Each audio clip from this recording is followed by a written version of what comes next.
বলিউড আবারও দেখল রণবীর সিং এর ঝড়। মুক্তির মাত্র 4 দিন আর তার আগেই নতুন ছবি ধুরন্ধর ভেঙে দিল বহু পুরনো রেকর্ড।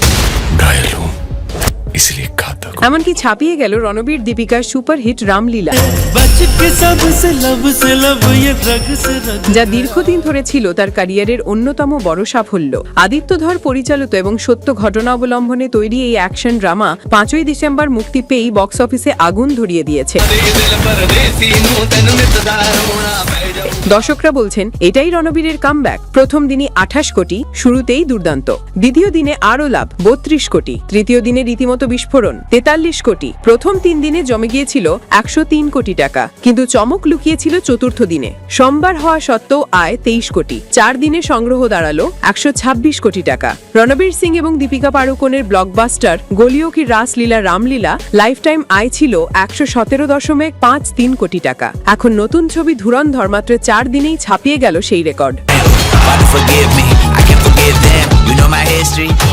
এটাই প্রমাণ করে রণবীর সিং ফিরেছেন এবং জমজমাট ভঙ্গিতে ফিরেছেন। সোশ্যাল মিডিয়ায় ভরছে প্রশংসায়। রণবীর আবার ম্যাজিক দেখালেন। বক্স অফিসে এটাই সবচেয়ে বড় কামব্যাক। ট্রেড অ্যানালিস্টরাও বলছেন ধুরন্ধর ব্লকবাস্টার হওয়ার পথে।